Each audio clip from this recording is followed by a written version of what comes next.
అదే RTV app వార్తల్ని క్షణాల్లో చదివే అవకాశం ఉంటుంది. ఒక న్యూస్ పేపర్, ఒక టెలివిజన్ ఛానల్ మీ చేతుల్లో ఎప్పుడూ ఉంటాయి.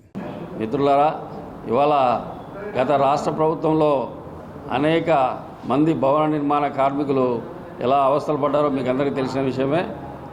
గత ప్రభుత్వంలో ఇవాళ భవన నిర్మాణ కార్మికులకు దాదాపు వాళ్ళకు ఉపాధి అవకాశం లేక అనేక వేల మంది పొట్టకూటిగా పట్టుకొని వివిధ రాష్ట్రాలకు పక్క రాష్ట్రాలకు వెళ్ళి తన పొట్టను కాపాడుకోవడం కోసం, ఆకలిని తీర్చుకోవడం కోసం పనిచేయడం జరుగుతూ ఉంది.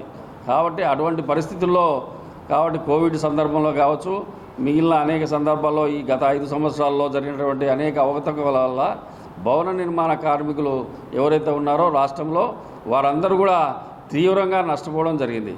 కాబట్టి వాళ్ళందరూ ఇవాళ కొత్త ప్రభుత్వంలో ఉన్నటువంటి భవన నిర్మాణ కార్మికులు ఎవరైతే వచ్చారో కొత్త ప్రభుత్వం, వాళ్ళందరి మీద కూడా ఒకసారి దృష్టి పెట్టి వాళ్ళ సమస్యలపై దృష్టి పెట్టి వాళ్ళందరికీ కూడా పూర్తిగా న్యాయం చేయాలని చెప్పేసి గౌరవ ముఖ్యమంత్రి గారికి కూడా ఈ పత్రికా ముఖంగా కూడా నేను కోరుతున్నాను.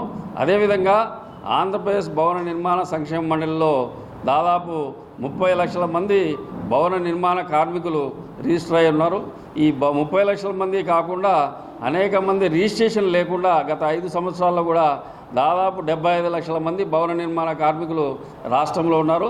ఆ రాష్ట్రంలో వారంతా కూడా రిజిస్ట్రేషన్ లేకపోవడం వల్ల రాష్ట్ర ప్రభుత్వం ఇచ్చే, కేంద్ర ప్రభుత్వం ఇచ్చే అనేక సంక్షేమ కార్యక్రమాలను అందుకోలేక వీళ్ళందరూ కూడా పాపం నష్టపోవడం జరుగుతూ ఉంది.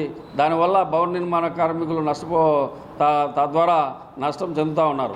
కాబట్టి వీరందరినీ కూడా వెంటనే త్వరితగతిన రాష్ట్ర ప్రభుత్వం రిజిస్ట్రేషన్ కార్యక్రమం చేపట్టాలని చెప్పేసి కూడా ఈ సందర్భంగా నేను కోరుతూ, రిజిస్ట్రేషన్ కార్యక్రమం చేపడుతూ అదేవిధంగా గత ప్రభుత్వంలో అనేక మంది సంక్షేమ కార్యక్రమాలను పొందలేక దాదాపు నాకు అందిన సమాచారం ప్రకారం కూడా 5 లక్షల క్లెయిమ్స్ ఎవరైతే ఉన్నారో ఆ క్లెయిమ్స్ పెండింగ్లో ఉన్నాయి. భవన నిర్మాణ కార్మికులకు సంబంధించి ఆ 5 లక్షల క్లెయిమ్స్ను కూడా వాళ్ళందరికీ అందించి వాళ్ళందరికీ ఆర్థిక పరంగా కూడా చేయూతను అందించాలని చెప్పేసి కూడా ఈ రాష్ట్ర ప్రభుత్వాన్ని ఈ సందర్భంగా నేను కోరుతున్నాను.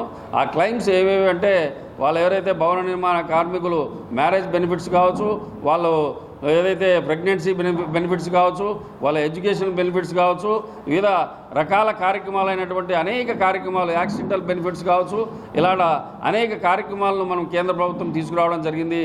ఆ కేంద్ర ప్రభుత్వం తీసుకొచ్చినటువంటి అనేక సంక్షేమ కార్యక్రమాలను కూడా గత ప్రభుత్వం తుంగలో తొక్కి వాళ్ళ నవరత్నాల కిందకి మా సంక్షేమ మండలిలో ఉన్నటువంటి బోర్డు నిధులను వాడుకొని గత ప్రభుత్వం వాళ్ళకి నిర్వీర్యం చేయడం జరిగింది. కాబట్టి ఈ సందర్భంగా కొత్త ప్రభుత్వానికి నేను ఈ పత్రికాముఖంగా తెలియజేయడం ఏమంటే, వీళ్ళందరికీ కూడా దాదాపు 30 లక్షల మంది ఎవరైతే రిజిస్ట్రేషన్ అయినటువంటి కార్మికులు ఉన్నారో వాళ్ళందరికీ కూడా న్యాయం చేయాలని చెప్పేసి కూడా ఈ సందర్భంగా నేను మరిన్ని వీడియోస్ కోసం ఛానల్ ని సబ్స్క్రైబ్ చేయండి. లేటెస్ట్ అప్డేట్స్ కోసం వాట్సాప్ ఛానల్ ని ఫాలో చేయండి. అండ్ లింక్ డిస్క్రిప్షన్ లో ఉంది.